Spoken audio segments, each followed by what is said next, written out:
¿Qué tal? ¿Cómo les va? Les damos nuevamente la más cordial bienvenida a la Barra Universitaria de Educación Continua, misma que se realiza gracias al apoyo conjunto de la Dirección de Educación Continua y de la Dirección de Educación a Distancia de la Coordinación de Universidad Abierta y Educación a Distancia de la UNAM. En esta ocasión damos continuidad a la miniserie que estamos realizando con el apoyo del Instituto de Geofísica. Aprovecho la ocasión para agradecer a la ingeniera Lucila Cortina en la coordinación de invitados y apoyo para los guiones y realización de las preguntas. El día de hoy tenemos un tema por demás interesante y creo que para los capitalinos y para todos los mexicanos, dado que se habla de que vivimos, de que México es un país que tiene tendencia a que hayan sismos, a que hayan temblores, pues hoy vamos a hablar justamente del tema los sismos y la Ciudad de México. Así que todo aquello que usted quería saber sobre los sismos, mitos y realidades lo vamos a tratar aquí con especialistas de punta y de primer nivel. Para ello me voy a permitir presentar a los invitados que nos acompañan en esta ocasión. En primer lugar, y además me siento muy emocionada de compartirlo con orgullo universitario, al doctor Sina Lomnitz, quien es investigador emérito de la UNAM, del Departamento de Sismología del Instituto de Geofísica. Sina, muchísimas gracias por haber aceptado la invitación. Muchas gracias, Montserrat. Gracias. Igualmente tenemos con nosotros al doctor Carlos Valdés, quien es investigador también del Departamento de Sismología del Instituto de Geofísica. Y bueno, creo que de entrada la primera pregunta obligada para el auditorio, para nosotros, sería ¿qué son los sismos? Sina, ¿podrías decirnos qué son los sismos? Con mucho gusto, es creo yo, la pregunta más fácil que me ha tocado. De inicio. Un sismo es un movimiento ondulatorio, es una onda que es de tipo elástico, que se propaga dentro de la Tierra. ¿De tipo elástico? ¿Qué significa que sea de tipo elástico? Sí. No es una onda luminosa, ¿verdad? No es una onda de radio, sino es una onda que se propaga en los medios sólidos. Y bueno, líquidos también, porque sonido es, hágase de cuenta que es un sonido que se propaga nada más a una frecuencia muy baja, y lo sentimos cuando estamos en la superficie. Lo que sentimos es precisamente esa onda. Es una onda que se propaga desde el epicentro hacia todas partes. En este contexto, Carlos, ¿podríamos determinar en qué sitio se originan los sismos? Podemos localizar el origen del sismo con mucha precisión, unos cuantos kilómetros, pero lo que es importante es que el sismo se origina en un punto dado en la Tierra, en una zona, no es un punto, es una región que se fractura, y de ahí se propaga, como decía Sina, en forma elástica y en forma esférica hacia cualquier lugar, esférica porque se va también las ondas hacia el interior de la Tierra. Es importante recalcar que no en todos los lugares de la Tierra tiembla. Hay sitios muy específicos en donde nosotros vamos a poder ubicar esas zonas de gran actividad sísmica, y otros lugares en donde completamente no ocurren sismos por cientos o por miles de años. Entonces es importante reconocer en qué lugar vivimos con respecto a estas zonas, porque estando cerca del origen en donde están los sismos, los efectos van a ser también mayores. Carlos, un poco para aclarar un poco más lo que acabas de mencionarnos, ¿Esto del origen tiene que ver con el epicentro o qué es el epicentro? Sí, el epicentro es la proyección, bueno, hay varios nombres para dar. El origen del sismo, la gran mayoría de las veces ocurre dentro del interior de la Tierra, a cierta profundidad. A ese lugar se le conoce como foco o como el hipocentro. El hipocentro es exactamente el lugar en donde se produce el fracturamiento. El epicentro es la proyección de este sitio en la superficie de la Tierra.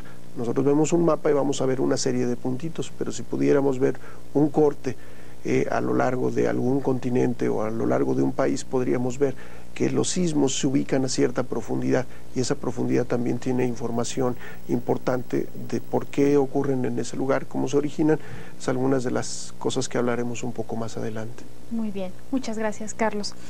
Sina, creo que sabemos que siempre han habido sismos en nuestro país.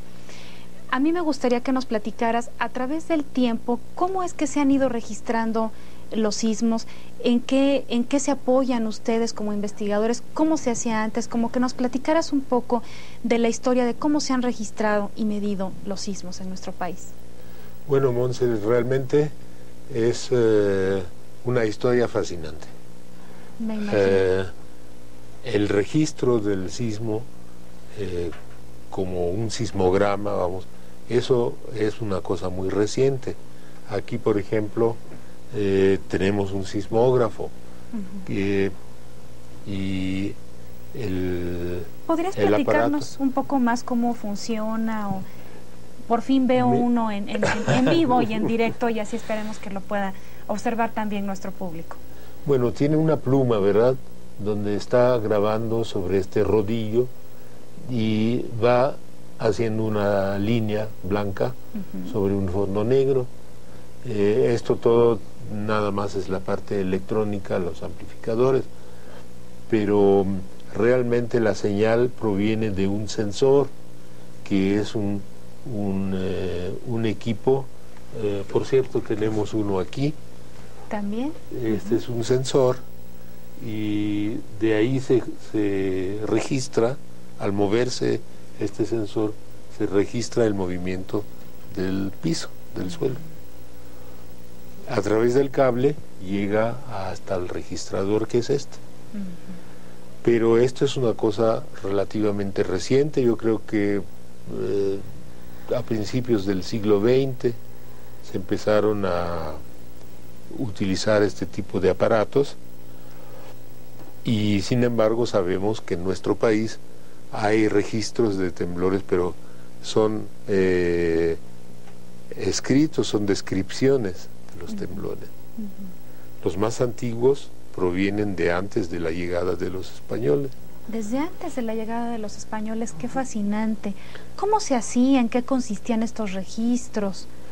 Bueno, en primer lugar habría que hablar unas pocas palabras acerca del concepto que tenían, por ejemplo, los aztecas, los toltecas. ¿Qué pensaban ellos de esos fenómenos? Ellos suponían que los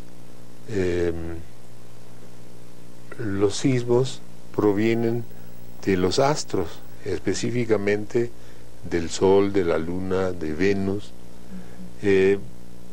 que se desaparecían en el horizonte del poniente todos los días y reaparecían 12 horas después en el horizonte de oriente.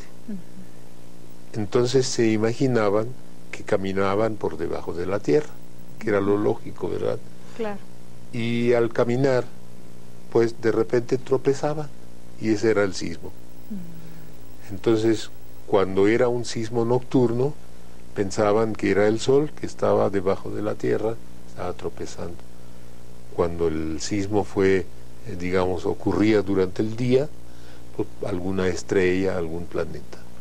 Entonces esa era la idea y no le tenían tanto miedo como nosotros, porque vivían en las viviendas de esa época eran ligeras y no se caían con tanta facilidad como las que se empezaron a fabricar después de que llegaron los europeos a México. Entonces, posteriormente ya con con el régimen español se consideró que los sismos eran de origen divino, que eran ocasionados por la cólera y la justicia de Dios, y que cuando temblaba se caían las casas era un castigo. Y posteriormente, poco a poco, se fue abandonando esta idea y viéndose que eran fenómenos naturales. Y regresando un poco cuando hablabas de que este tipo de aparatos, como los que pudimos observar hace un momento, ya forman parte, digamos, de la historia moderna en el ámbito de la sismología y de la medición, ¿cómo es que evolucionó? ¿Cómo fueron evolucionando estas mediciones hasta llegar a este tipo de aparatos? Bueno, yo diría que la evolución no fue muy grande, porque yo en lo personal siento que no hemos progresado todo lo que podíamos haber hecho. Si comparamos con lo que ha sido el progreso, por ejemplo, en áreas como la astronomía, bueno, pues es mucho mayor. El avance, digamos. El avance en el sentido de la instrumentación, de los equipos que estamos utilizando, en principio son los mismos que se utilizaban, vamos, en 1920 o 30. Sí han mejorado, ahora utilizamos equipos digitales, pero el principio es el mismo, simplemente es un péndulo que se queda quieto y el suelo se mueve. Entonces lo que se mide es el movimiento relativo entre el péndulo y el suelo. Y ese es el sismograma. El piso se mueve, el péndulo por inercia se queda donde estaba, entonces eso es lo que se mide. Ya. Y ya que hablamos, muchas gracias, Ina, y ya que hablamos de medición, Carlos, ¿cómo se miden los sismos? Y sabemos, por ejemplo, cuando escuchamos en alguna noticia de tantos grados en la escala de Richter, por ejemplo, que nos platicaras tanto de la escala de Richter y no sé si hayan otras escalas. ¿Cómo medimos los sismos? Así es, desde que han ocurrido los sismos o desde que la humanidad los ha percibido, yo creo que uno de los parámetros más buscados es qué tan grande fue. De esta manera, los sismos tienen una cuantificación. Por ejemplo, anteriormente, aquí estamos hablando de datos ya actuales, por ejemplo, liberan energía, ¿no? Una equivalencia en bombas nucleares. Pero, por ejemplo, hace 300 años en los registros decían el sismo duró 3 Padres Nuestros. Y lo cuantificaban en función de 5 Aves Marías y de esta manera la gente veían que mientras más duraba, era más grande el sismo. Y hay una cierta correlación. Mientras más energía se libere, más tiempo va a durar o más tiempo lo vamos a percibir nosotros. Los equipos tienen la capacidad de registrar sismos muy lejanos porque tienen, como lo mencionaba anteriormente, amplificadores, ¿no? Entonces, movimientos que pasan desapercibidos los pueden pescar. Inicialmente, todo lo relacionaban a lo que le pasaba a la gente. Entonces, describían cuáles eran los efectos que el sismo tenía con respecto, por ejemplo, a una casa.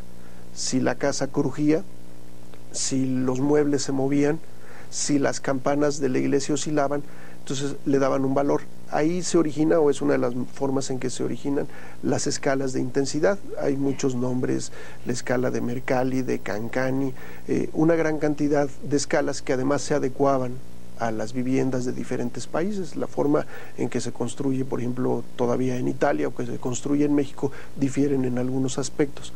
Esta es una escala de intensidad.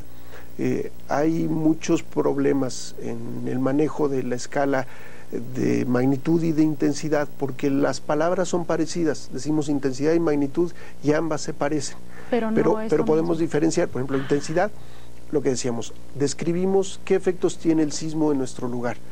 Esa es una escala hasta con 12 grados.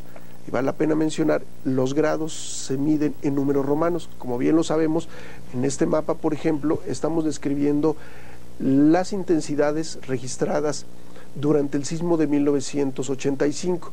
Tenemos a la izquierda la escala en colores fríos, del morado al azul, escalas bajas, y después la escala más alta de 12 en color anaranjado.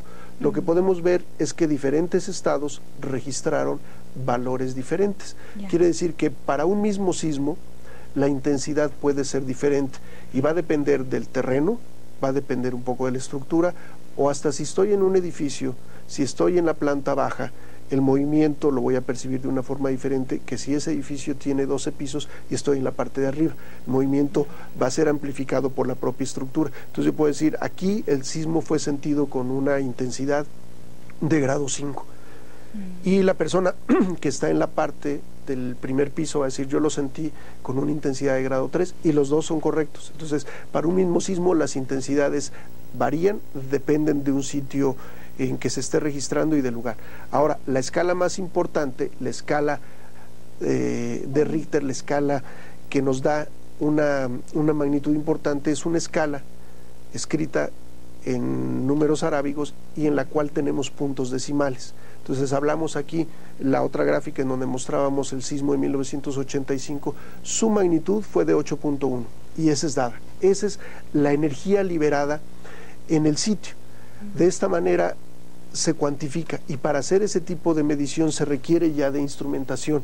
La otra es una percepción, la que utilizamos para darle un valor, y de hecho ahí los que llevan un registro tenían que ver, o se utilizaba anteriormente para determinar cuál había sido el tamaño de un sismo. Se iba a los lugares en donde tenían, por ejemplo, los registros en las iglesias, y ahí los padres anotaban, hoy fueron tantos niños bautizados y también tembló. Y uno de los aspectos importantes, por ejemplo, mencionaban, sonaron las campanas.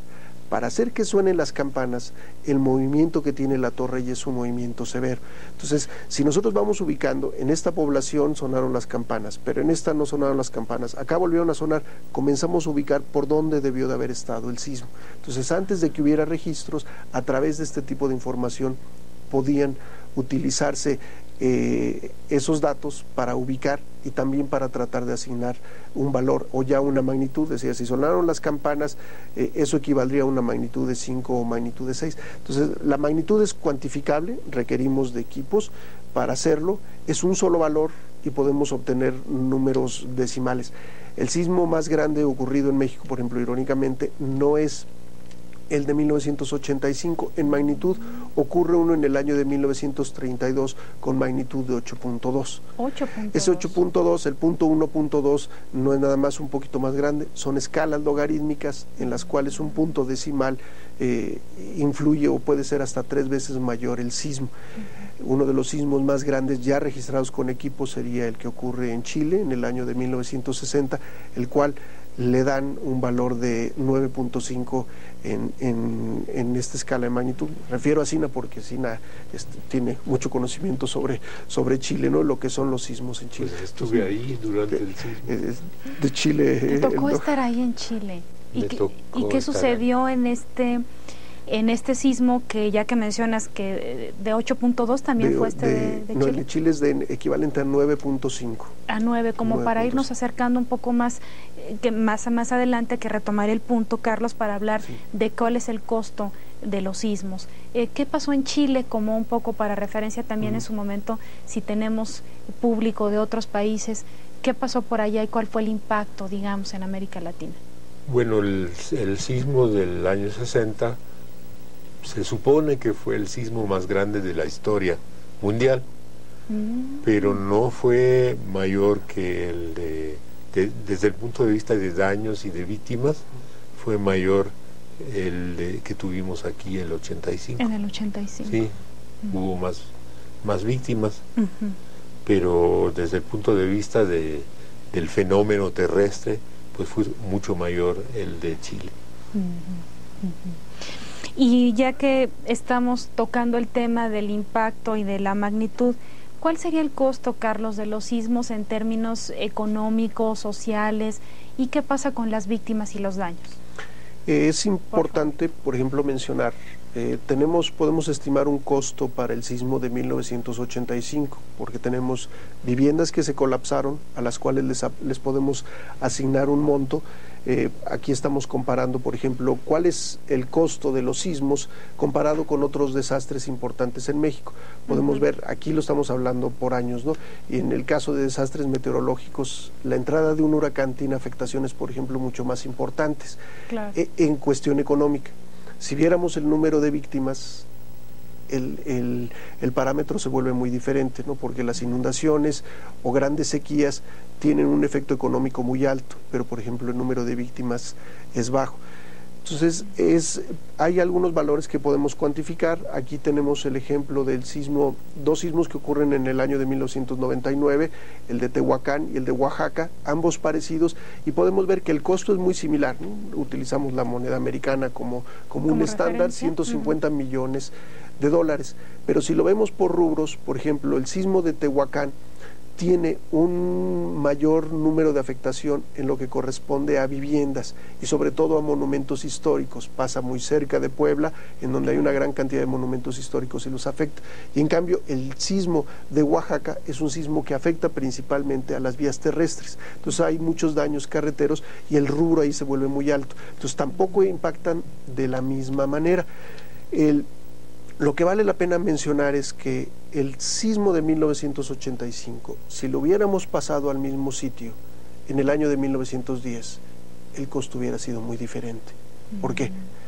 Porque el tipo de viviendas que teníamos eran diferentes, la población, la economía se basaba en otros parámetros, la afectación, por ejemplo, en aquel entonces pocas serían las viviendas que tuvieran algún tipo de energía que fuera de tipo, por ejemplo, eléctrico, ¿no? Y en cambio ahora el que haya daños en la red eléctrica tiene una afectación que se extiende. Entonces, estos son los cuantificables. Uno de los más difíciles sería cuál es el daño social, ¿no? ¿Cuál es el impacto que tenemos nosotros?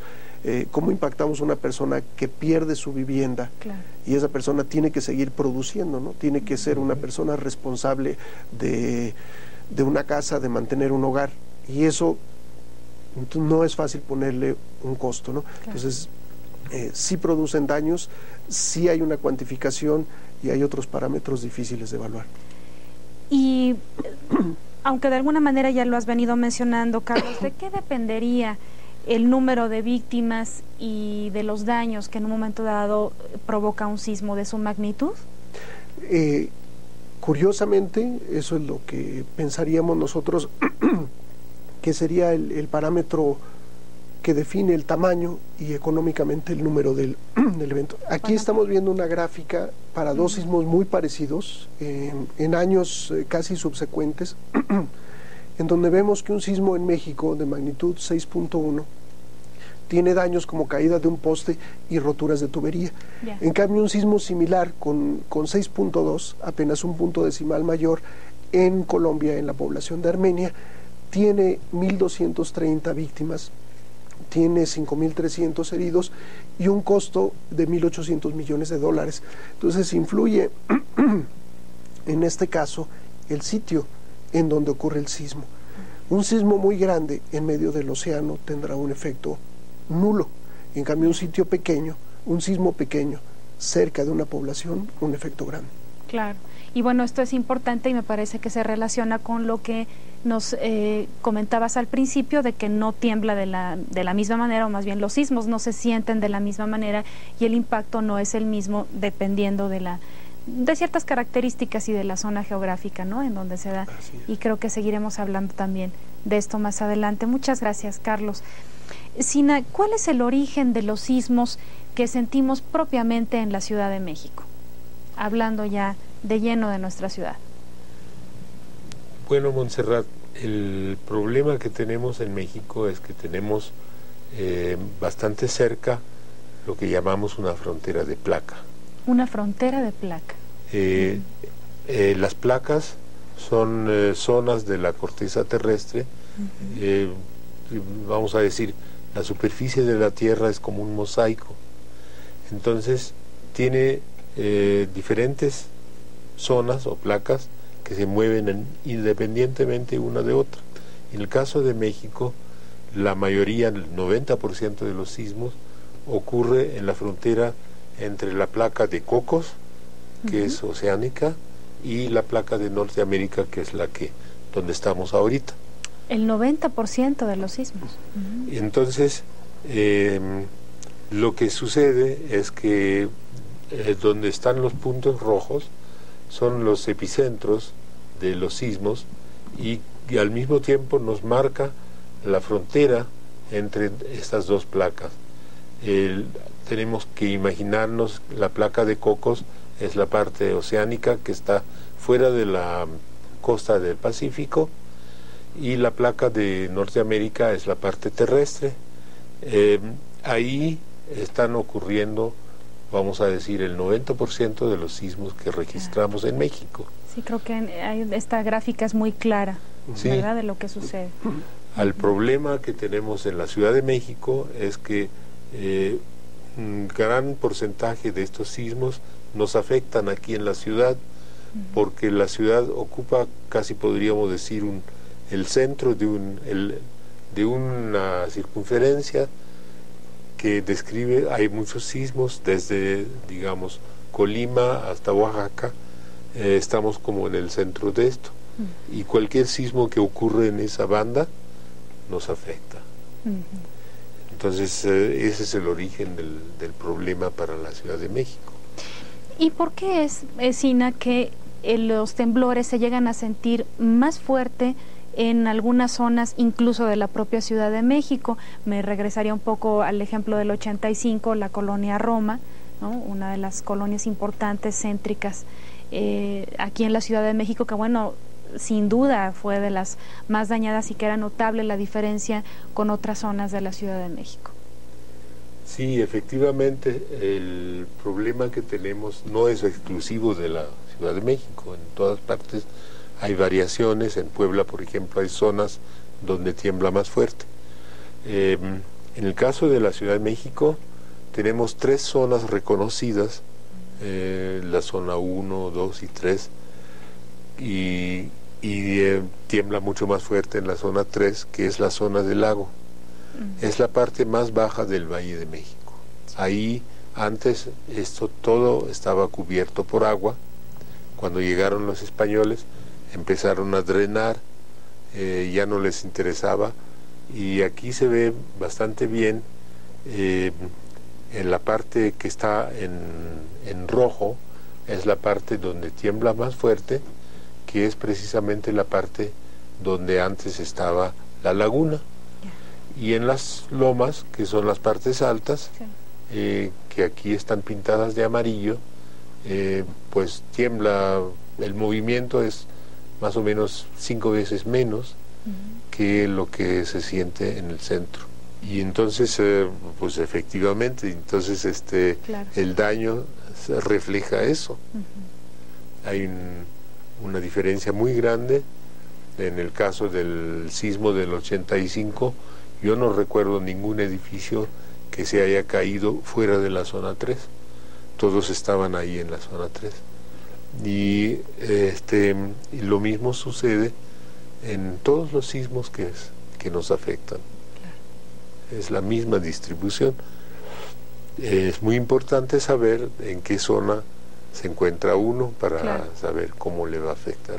Este es un mapa de la Ciudad de México. Podemos ver algunas de las ubicaciones. La bandera nos señala el sitio del Zócalo, el Ángel de la Independencia, un recuadro a la izquierda, el aeropuerto a la derecha representado por un avión. Lo que estamos observando aquí son los edificios dañados en color, en círculos amarillos, y edificios que sufrieron un derrumbe con triángulos de color anaranjado. Este sismo ocurre muy cerca de Acapulco en el año de 1957, y sus ondas viajan a través de una distancia de aproximadamente 300 kilómetros, se van atenuando, se van decayendo porque van perdiendo energía. Llegan a la Ciudad de México y producen un efecto al tocar un suelo blando, como decía Sina, en donde se encontraba esta laguna, y generan un efecto de amplificación. Ese movimiento es severo, y las construcciones que no habían estado diseñadas en ese entonces para resistirlo sufren daños importantes o se colapsan. curiosamente lo vamos viendo como un efecto repetitivo. Aquí estamos viendo el sismo del 14 de marzo de 1979. Nosotros lo recordaremos, o los que nos acordamos de ese sismo, porque es un sismo que tira un edificio de la Universidad Iberoamericana, que sería el color anaranjado que se encuentra hacia la parte de abajo. Aquí ya añadimos la universidad, ahí se encuentra el símbolo de los Pumas, y eso corresponde, dice uno, bueno, ¿por qué se sale de la zona centro ese edificio? Corresponde esto a uno de los canales de conexión entre lo que es Xochimilco, que estaría casi en la parte inferior de esa gráfica, y un canal de acceso hacia la zona centro.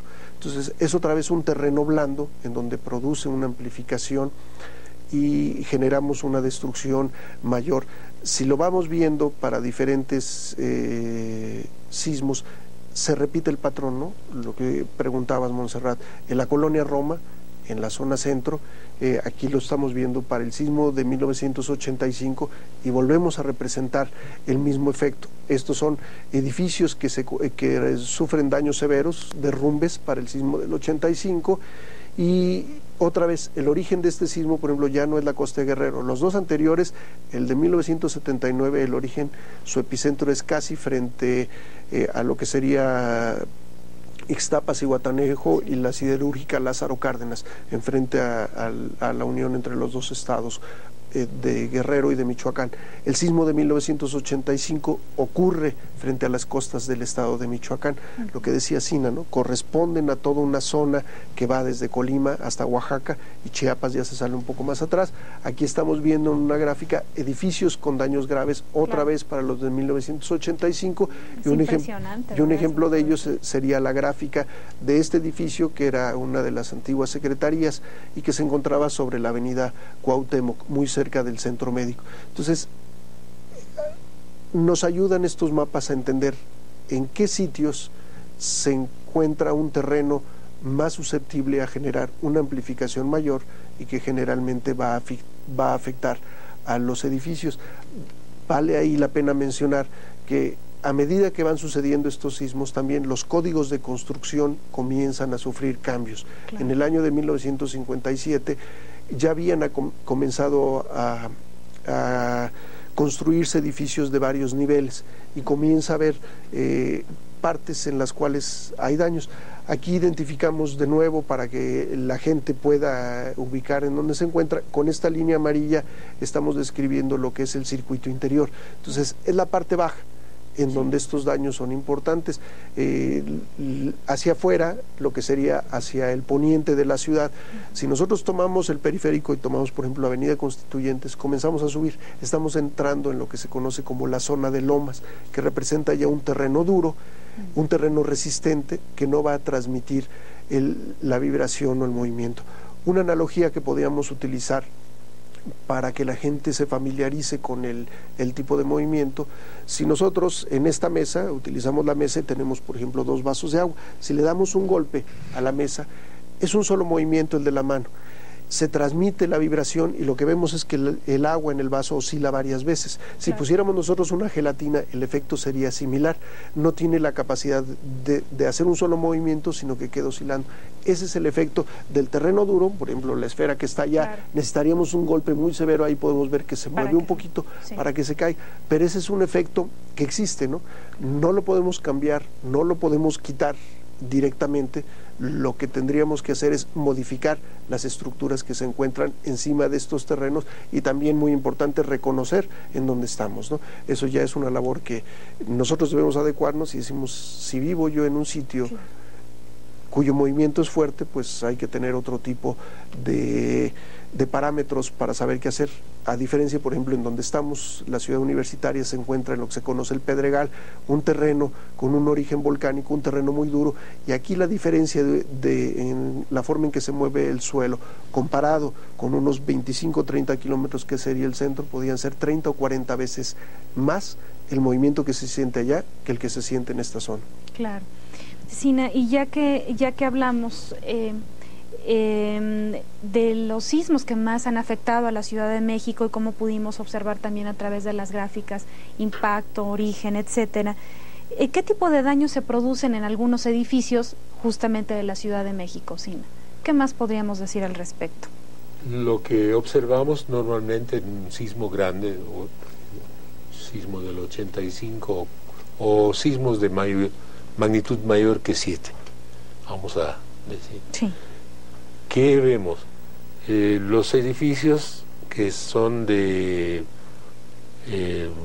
6 pisos o menos, normalmente no se caen. El problema parece ser más que nada en la zona 3, o sea, la zona del lago, y edificios de 7 pisos hasta, vamos a decir, 18. ¿Hablaríamos de que hay construcciones inadecuadas? No es que sean inadecuadas. Esos edificios también pueden resistir, pero los que se afectan, en el sismo del 85 se cayeron 371 edificios. Un número muy alto de edificios se cayeron. Todos estos edificios tenían de 7 a 18 pisos. Eso es lo que quiero decir. No es que necesariamente se vaya a caer, pero los que se cayeron eran esos. En ese rango, entre 7 y 18 más o menos. Pero el caso es que se puede construir de manera que no se caiga y no le pase nada. El problema es que no siempre se ha sabido esto. En el momento que se sabe, ya se pueden tomar las precauciones. Pero es importante que se sepa que el edificio, digamos, de 1 piso o 2 pisos, 3 pisos, no se va a caer. Tiene que ser muy malo para que se caiga. Claro. Eso es para la Ciudad de México, zona 3. Si estamos en Colima, otra historia. Esto es un ejemplo. Aquí tenemos un caso de una edificación de 2 plantas, sí, de dos niveles, y que tiene daños muy serios. ¿Por qué? Porque no tiene castillos y simplemente no ha resistido. Claro, esta fotografía es impresionante. En esta fotografía el detalle, en la parte tenemos la columna, la podemos ver claramente, y en donde se une el piso, el detallado ahí no es adecuado. Necesita hacer uno bien el empalme entre el piso y la columna, porque es el punto en donde al moverse el edificio va a haber un incremento en los esfuerzos. Entonces podemos ver, por ejemplo, el ejemplo del lado derecho, nos damos cuenta que el tipo de varillas difiere en tamaño, en calidad, hay unas que parecen más bien tubos. Entonces, una vez que esto, al ser construido, si no llevamos un cuidado en la forma en la que se está haciendo, vamos a tener un problema severo. Lo mismo sucede en esta casa, en la cual, ¿dónde fue esto? Obviamente, estos son daños del sismo de Tehuacán en Puebla de 1999, pero podemos ver, la casa está bien construida, lo que hacen, la montan sobre pilotes para poder tener una planta abajo que podría ser utilizada, por ejemplo, como estacionamiento, y claramente en donde fallan las columnas de abajo es en la unión. Entonces, si esa unión hubiera sido en forma adecuada, la edificación estaría todavía ahí en pie.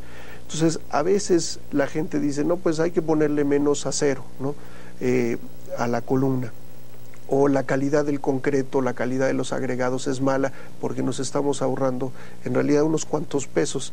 Claro. Si la gente toma conciencia en eso y verifica cuando se están construyendo este tipo de obras, muchas de estas son obras realizadas por albañiles o alguien que dirige, los cuales dicen, mire, póngale de este tipo de alambrón. El alambrón son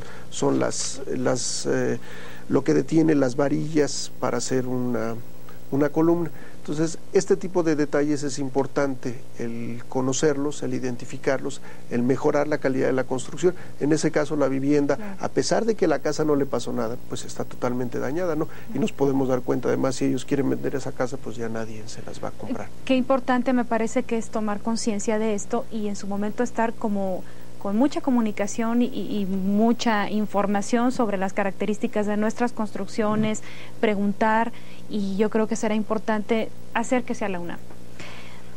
Carlos, yo quisiera ahora que si podemos platicar un poco, ya hemos hablado de la Ciudad de México, ¿cuál es el efecto de los sismos en otras ciudades del mundo? Es importante mencionar que hay efectos grandes, daños a veces severos en otras ciudades. Sí. Creemos un poco la idiosincrasia del mexicano, sí, de que todo está mal construido o mal diseñado en México. Y no necesariamente. Y no necesariamente, claro, más bien todos hemos ido aprendiendo, a veces en forma empírica. Sí. Aquí, por ejemplo, tenemos el ejemplo de una estructura en El Salvador, en el sismo del Salvador, en la cual, debido a que hacia la parte de atrás de esa figura podemos ver el cubo del elevador, la edificación es más fuerte en ese lugar y le empuja. No hay un balance en la estructura, el movimiento de la parte hacia la derecha y hacia atrás, ese cubo que vemos ahí, la estructura es más fuerte en ese lugar, entonces no hay un movimiento adecuado, no disipa la energía que está tratando de liberar y se fractura y tenemos daños importantes. En esta es una técnica de construcción con elementos prefabricados, los cuales, por ejemplo, los reglamentos actuales no lo permiten. Nos podemos dar cuenta que aquí en este sismo en la República de Armenia, parece ser que habían pegado literalmente, sí, los pisos con resistor, ¿no? Se quedan atrás esos muros y todo lo que está en el centro colapsa. Situaciones similares se presentaron también en el 85 en los multifamiliares Juárez. Aquí tenemos California, no solo un país, sino un estado en el cual los sismos son importantes. Y aquí, ¿qué es lo que estamos viendo? Es una estructura ligera porque hay componentes de madera y también hay componentes de mampostería. La mezcla de los dos elementos no funciona bien. Si todo es de madera es mejor o si todo es de mampostería. Otro país, otra ciudad en donde tenemos nosotros el conocimiento de que los diseños son severos, los diseños y la calidad de las construcciones son muy adecuadas. Esto es Kobe, en donde podemos ver el colapsamiento de un piso en este edificio que casi se vuelca sobre la ciudad. Entonces estamos viendo que compartimos desafortunadamente con otros países. Otra vez un edificio en Kobe, sí, se viene abajo completamente y cosas que suceden de las que aprendemos, ¿no? El claro, colapsamiento de este edificio sobre la calle cierra completamente el acceso de los bomberos. En este sismo en particular, Kobe sufrió mucho por la propagación de incendios, simplemente porque no pudieron llegar a ellos. Entonces, no solo sucede en México, vamos aprendiendo de otros países. Un tema álgido desde hace un año, por ejemplo, fue los segundos pisos. ¿Cuál era el efecto que se podía tener en los segundos pisos ante el desastre sísmico? Aquí estamos viendo, por ejemplo, en Northridge, en California, un puente elevado que se colapsa. Justamente hablando de segundos pisos. Afortunadamente, por ejemplo, para nosotros, desafortunadamente para los norteamericanos, se dan cuenta ahí de las fallas en los diseños. Aquí vale la pena remarcar que el ir un poco atrás en este tipo de tecnología nos ayuda, porque se dan cuenta ellos de qué es lo que falló, si las columnas necesitaban más acero, si los empalmes entre estas grandes estructuras deberían de haber tenido más espacio para que jugaran estos sitios. Entonces, aprendemos nosotros de ellos, ¿no? Y yo creo que las construcciones que se están haciendo ahora, me consta porque lo puede uno ver, si ustedes pasan en el periférico, con cuidado, volteen a ver las estructuras y casi va a haber una malla completamente de acero. Está la cantidad de acero que se está utilizando en esas estructuras que van a resistir mucho mejor que lo que pasó tanto en un sismo en California, el del año de 1989, el de la Serie Mundial de Béisbol, en el que se colapsa la estructura Cypress en Estados Unidos, ¿no? Entonces, sí, aprendemos y aprenden, es una parte de la tecnología que además se comparte, ¿no? No, claro, es algo que es solo mío, sino que todos los ingenieros van dando cuenta de lo que sucede en un sitio, con esos edificios pueden ayudar a los diseños en otros países. Claro, y un poco hablando del futuro, Carlos, ¿se producirán en un futuro cercano más sismos? Sí, no sé si es afortunado o desafortunado.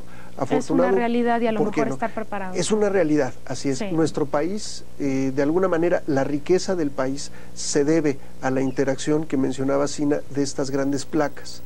La topografía, la riqueza mineral que tenemos, la riqueza en muchos otros aspectos se debe a este conjunto de placas que han formado todas estas cordilleras, todas estas montañas que han permitido la mezcla de minerales, incluso el que tengamos petróleo. Uno de los impuestos que nos cobra la tierra son los sismos. Han existido, claro, desde hace millones de años y continuarán existiendo.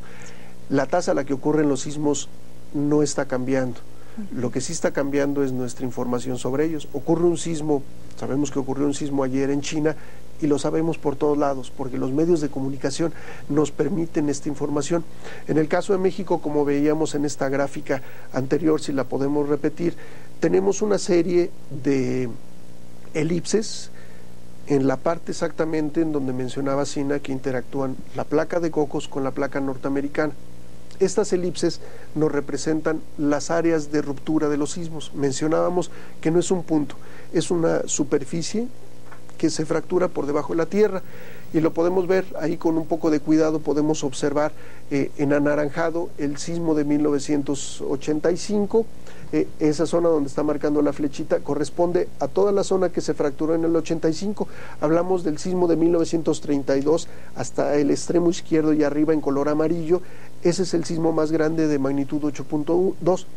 Lo que vamos observando es que cada una de estas elipses nosotros decimos, va llenando un pequeño segmento de toda esta frontera. Quedan algunos lugares en donde no ha ocurrido un sismo. Frente a lo que es la costa de Guerrero hay un hueco en donde no ha ocurrido un sismo desde el año de 1911.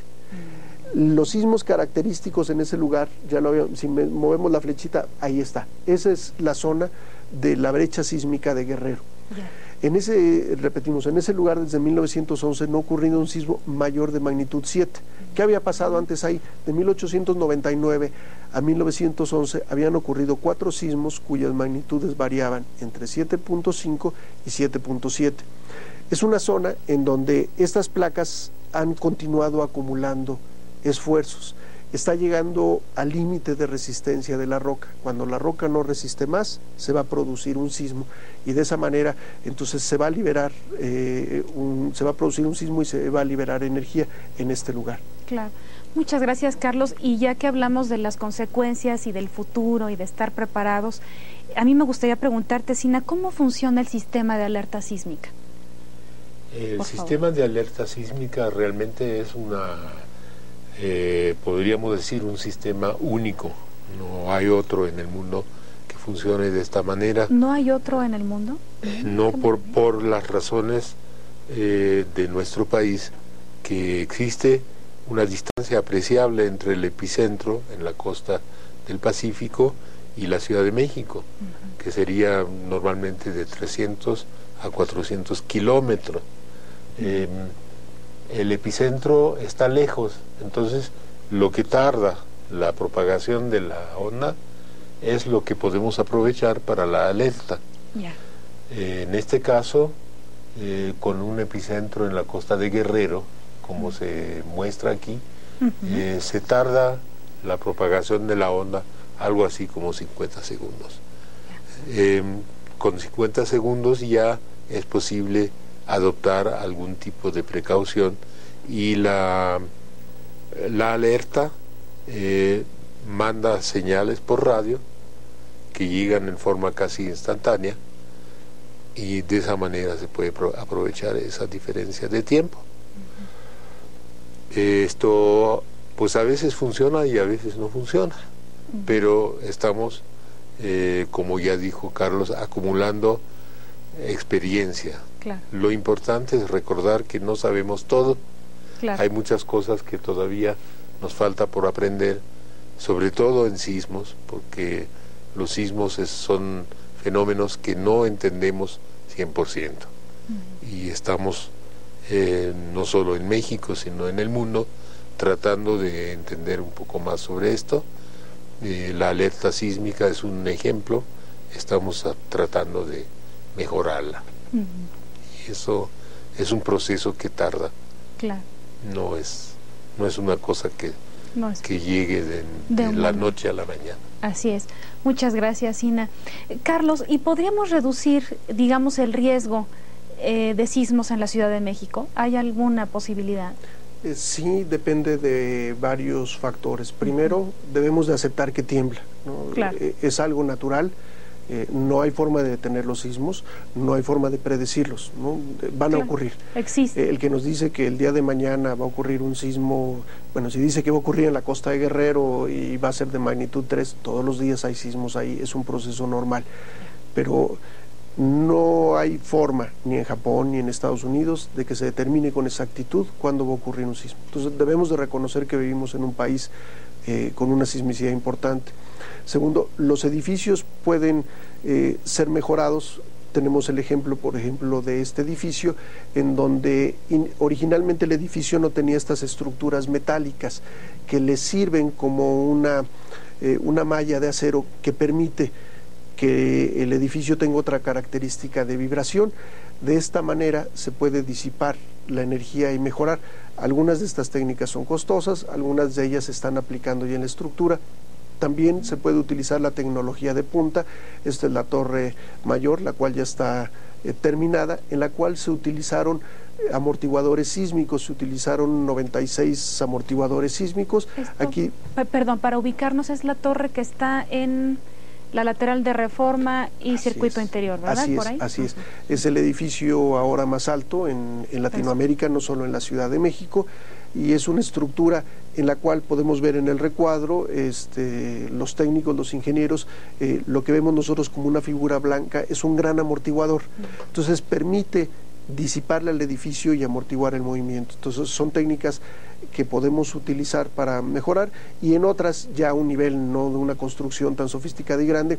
Por ejemplo, la estructura que se ve abajo es una casa, podemos ver la cimentación bien hecha, vemos las rocas utilizadas, vemos paredes de ladrillos y vemos en todos lados columnas de concreto. Entonces una edificación de este tipo es una edificación segura ante sismos. Y la tercer componente sería una componente individual.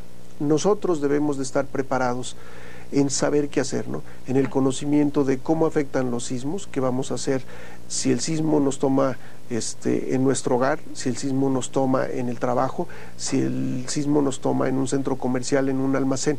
Y todo esto requiere de ir acumulando información, claro, de ir viendo, de educándonos. Así es, también. Y muchas veces, por ejemplo, el sentido común, ¿no? Aquí estamos dentro de un estudio, pero podemos ver, tenemos por las características del estudio una serie de luces colgadas sobre el techo. Si este estudio estuviera, por ejemplo, en la zona centro, debería de haber un cuidado muy especial en que en un movimiento toda esta estructura metálica, por ejemplo, no se viniera abajo. Claro. Entonces es algo que los ingenieros tienen que ir viendo y adaptando y adecuando. Y nosotros, por ejemplo, el saber qué hacer, ¿no? Reconocer cuáles son las salidas de emergencia, el cómo actuar, ¿no? Siempre nos dicen no gritar, no empujar, no correr, y todavía lo seguimos viendo que la gente reacciona en una manera como si fuera el primer sismo que están sintiendo, ¿no? Entonces es un proceso en el que se requieren varios elementos para lograr reducir finalmente el riesgo sísmico. Claro.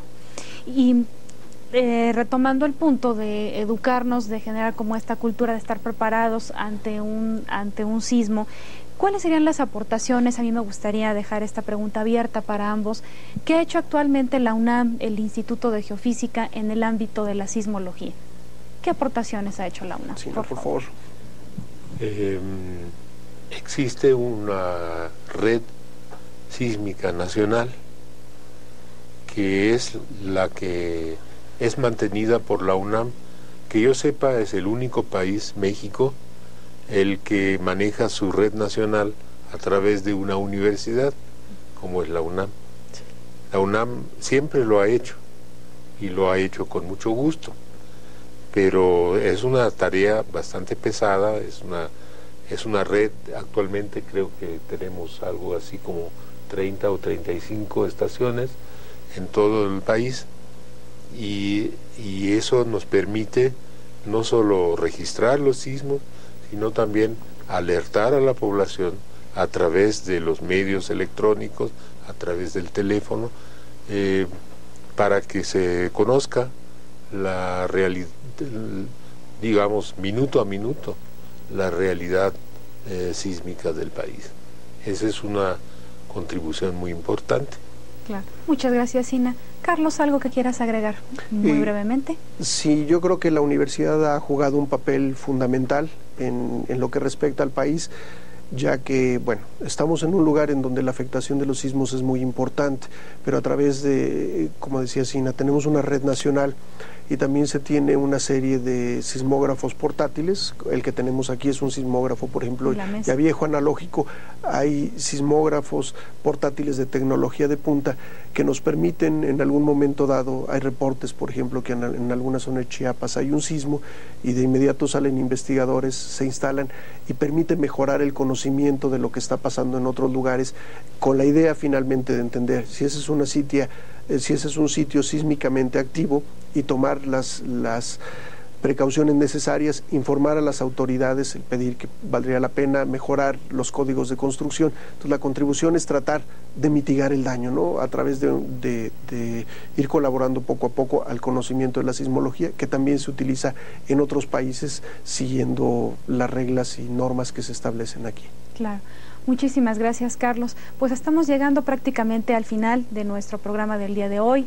Recordamos a ustedes los sismos y la Ciudad de México, y desde luego queremos invitarlos, como siempre, a que visiten el sitio web de la UNAM, www.unam.mx, e igualmente a que visiten el sitio de la Coordinación de Universidad Abierta y Educación a Distancia, en donde podrán consultar también el catálogo en línea de la Red de Educación Continua de la UNAM, que contiene más de 1,200 actos académicos entre cursos, talleres y diplomados en todas las áreas y disciplinas que aborda la UNAM a través de sus diversas dependencias, centros, institutos, escuelas y facultades. No me resta más que agradecer a nuestros invitados, al doctor Sina Lomnitz, el haber estado con nosotros, al doctor Carlos Valdés, y desde luego invitarlos nuevamente a que se acerquen a conocer con más detalle el trabajo que realiza el Instituto de Geofísica.